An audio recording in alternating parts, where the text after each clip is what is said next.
Assalamualaikum warahmatullahi wabarakatuh. Saya Nabila Sinta Hakim dengan NIM 21108010084 akan menyampaikan materi mata kuliah Ekonomi Makro semester 1 yang diampu oleh Bu Neneng Ella Fauziah, SEMEJ. Materi yang pertama yaitu The Science of Macroeconomic. Ekonomi makro adalah studi tentang ekonomi secara keseluruhan. Makroekonomi menjelaskan perubahan ekonomi yang mempengaruhi banyak masyarakat, perusahaan, dan pasar. Ekonomi makro berfokus pada agregat dan korelasi ekonometrik. Ruang lingkup ekonomi makro yang pertama yaitu penentuan tingkat kegiatan perekonomian negara, yang kedua kebijakan pemerintah, dan yang ketiga pengeluaran agregat. Ciri-ciri makro yang pertama yaitu lingkup kajian yang cukup luas, yang kedua untuk analisis yang menyeluruh tetapi tidak stabil, yang ketiga membahas kepentingan komunal, yang keempat output umumnya adalah kebijakan skala besar. Perbedaan dengan ekonomi mikro. Ekonomi mikro adalah studi tentang keputusan yang dibuat oleh orang dan bisnis mengenai alokasi sumber daya dan harga, di mana mereka memperdagangkan barang dan jasa. Ekonomi mikro berfokus pada penawaran dan permintaan dan harga. Kekuatan lain yang menentukan tingkat harga dalam perekonomian. Ciri-ciri mikro. Yang pertama berfokus pada aktivitas individu, yang kedua berfokus pada skala kecil dan detail, yang ketiga membahas kepentingan individual, yang keempat banyak membahas permasalahan optimasi. Itu how market work. Penawaran membahas tentang penawaran dan permintaan pasar. Permintaan adalah jumlah barang yang diminta konsumen pada tingkat harga dan waktu tertentu.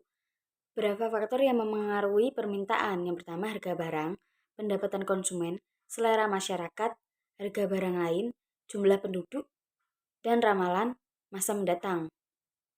Penawaran adalah jumlah barang yang ditawarkan oleh produsen pada tingkat harga dan waktu tertentu.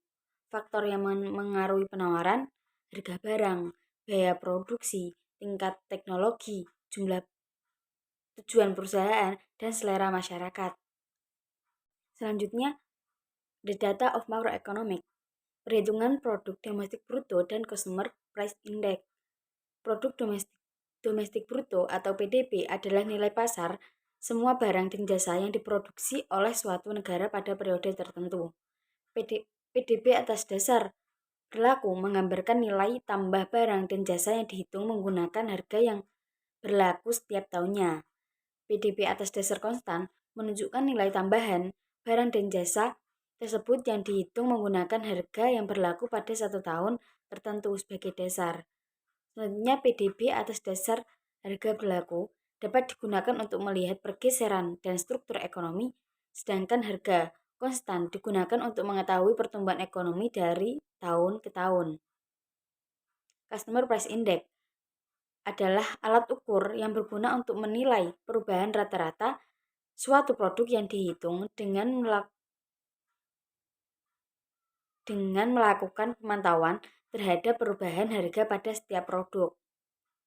Customer Price Index diperlukan ketika nilai inflasi yang terjadi pada suatu negara bisa dengan mudah mengubah kebijakan fiskal yang berlaku di suatu negara. Secara tidak langsung, Customer Price Index adalah indikator ekonomi yang menilai tingkat signifikan dari inflasi. Selanjutnya, Production and Growth. Produksi adalah kegiatan menghasilkan barang dan jasa. Produksi memiliki beberapa tujuan, mulai dari menghasilkan barang dan jasa, memenuhi kebutuhan manusia, memperluas lapangan usaha, hingga meningkatkan keuntungan. Pertumbuhan adalah sebuah proses dari perubahan kondisi perekonomian yang terjadi di suatu negara secara kesinambungan untuk menuju keadaan yang dinilai lebih baik selama jangka waktu tertentu. Materi kelima, Saving, Investment, and Financial Institution. Tabungan merupakan tempat menyimpan uang yang bersumber dari uang yang disisihkan. Bank merupakan tempat untuk menyimpan uang. Jenis-jenis tabungan. Yang pertama, tabungan konvensional. Yang kedua, tabungan investasi. Yang ketiga, tabungan giro. Yang keempat, tabungan berjangka. Yang kelima, tabungan valuta asing. Yang keenam, tabungan bisnis. Yang ketujuh, tabungan pegawai. Dan yang kedelapan, tabungan mahasiswa. Selanjutnya investasi. Investasi adalah sebuah aktivitas menyimpan dan menempatkan dana pada periode tertentu dengan harapan penyimpanan tersebut akan menimbulkan keuntungan atau peningkatan nilai investasi. Pada dasarnya ada 5 proses investasi. Yang pertama, penyusuan tujuan investasi. Yang kedua, menetapkan nilai risiko. Yang ketiga estimasi risiko dan pengembalian dari investasi. Yang keempat, membentuk portofolio yang optimal. Yang kelima, memeriksa kinerja investasi. Selanjutnya, sistem keuangan.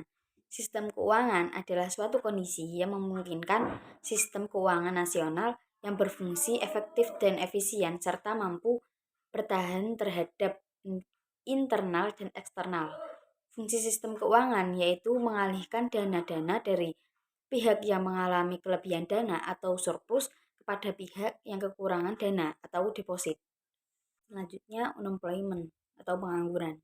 Pengangguran adalah orang yang tidak memiliki pekerjaan. Jenis-jenis pengangguran ada 2, yaitu pengangguran berdasarkan penyebab dan pengangguran berdasarkan sifat.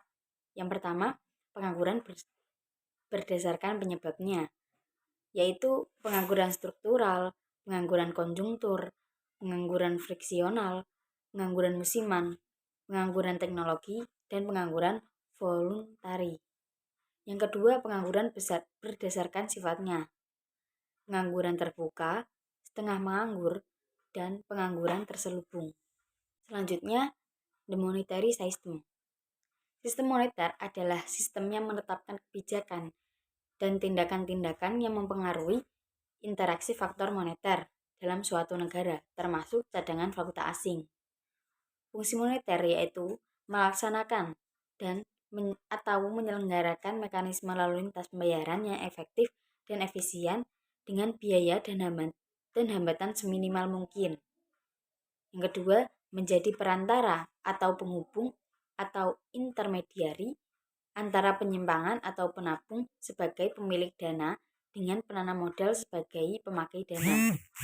Yang ketiga, menjaga tingkat harga dari kondisi yang stabil melalui pencitraan uang dalam jumlah yang sesuai dengan keadaan real perekonomian. Uang dipakai untuk menentukan nilai berbagai macam barang dan jasa yang diperjualbelikan, menentukan besarnya kekayaan, dan menghitung besar kecilnya pinjaman. Uang juga dipakai untuk menentukan harga barang atau jasa. Selain satuan alat hitung, uang berperan untuk memperlancar pertukaran barang. Money growth and inflation. Inflasi adalah suatu keadaan di mana terjadinya kenaikan harga-harga barang dan jasa. Hubungan antara inflasi dan pertumbuhan uang. Dalam teori, disebutkan bahwa peningkatan jumlah uang yang beredar akan meningkatkan inflasi. Namun, ada keadaan di mana peningkatan jumlah uang beredar tidak akan meningkatkan inflasi. Jika peningkatan uang beredar dengan cepat daripada pertumbuhan real, maka akan terjadi inflasi. Suku bunga adalah balas jasa atau nilai yang diberikan oleh pihak yang meminjam kepada yang meminjamkan dana atau uang. Ada 5 jenis suku bunga. Yang pertama, suku bunga tetap. Yang kedua, suku bunga flat. Yang ketiga, suku bunga efektif. Yang keempat, suku bunga anuitas. Dan yang kelima, suku bunga mengambang. Adapun biaya sosial inflasi, yaitu menurunkan tingkat kesejahteraan rakyat, memburuknya distribusi pendapatan, dan terganggunya stabilitas ekonomi. Selanjutnya, basic konsep. Ekonomi terbuka adalah jenis perekonomian yang berinteraksi dengan dunia luar melalui perdagangan internasional, pergerakan modal, transfer informasi, pengetahuan teknis, dan migrasi tenaga kerja. Perekonomian terbuka adalah perekonomian yang melibatkan diri dalam perdagangan internasional atau ekspor-impor barang dan jasa serta modal dengan negara-negara lain. Alasan terjadinya perdagangan internasional yaitu 1. Perbedaan kondisi produk. Yang kedua, penghematan biaya produksi. Ada 2 jenis yaitu perbedaan tingkat selera dan adanya prinsip perbandingan keunggulan atau comparative advantage. Ekonomi terbuka berinteraksi dengan ekonomi lain dengan dua cara, yaitu menjual dan membeli barang dan jasa yang diproduksi negara lain. Ekspor adalah barang dan jasa yang diproduksi secara domestik yang dijual ke luar negeri. Dan impor adalah barang dan jasa yang diproduksi negara asing yang dijual secara domestik. Faktor-faktor yang mempengaruhi ekspor dan impor. 1. Selera konsumen terhadap barang domestik dan asing.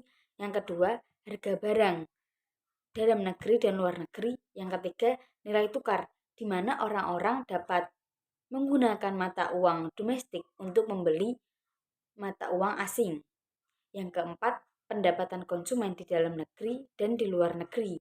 Yang kelima, biaya transportasi barang dari suatu negara ke negara lain. Dan yang terakhir, kebijakan pemerintah terhadap perdagangan internasional. Selanjutnya, macroeconomic theory of the open economy. Pada perekonomian terbuka, nilai tukar merupakan variabel makroekonomik yang sangat penting untuk dibahas karena nilai tukar dapat mempengaruhi perekonomian suatu negara.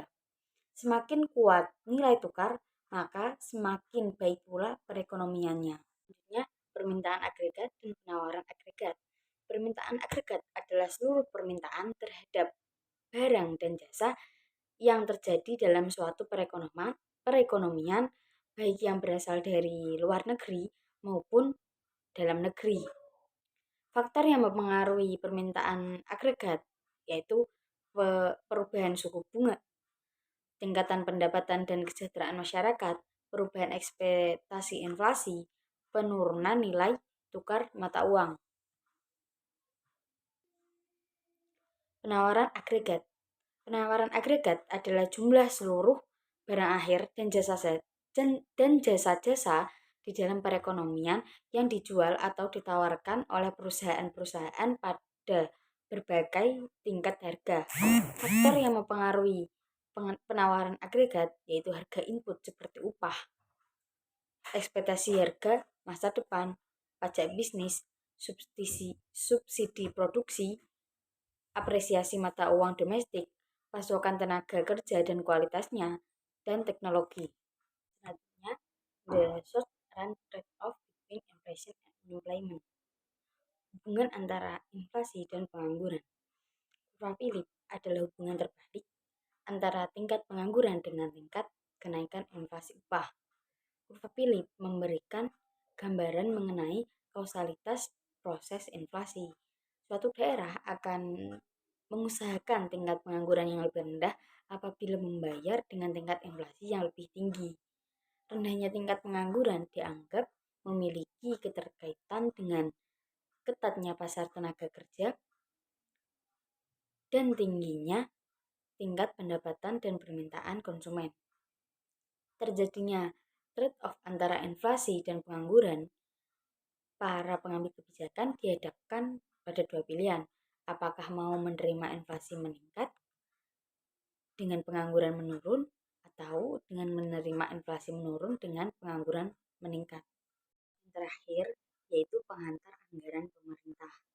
APBN atau Anggaran Pendapatan dan Belanja Negara adalah rencana keuangan tahunan pemerintah negara Indonesia yang disetujui oleh Dewan Perwakilan Rakyat.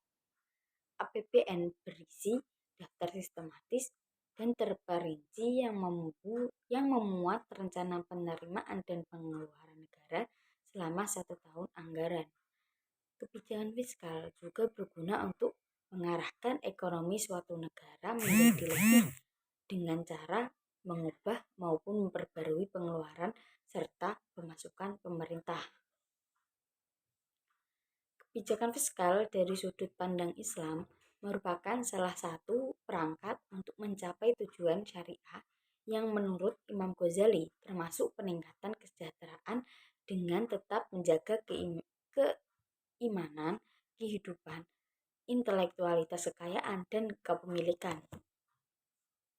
Instrumen utama dalam menyusun kebijakan yaitu pendapatan negara atau pajak dan pengeluaran keuangan negara.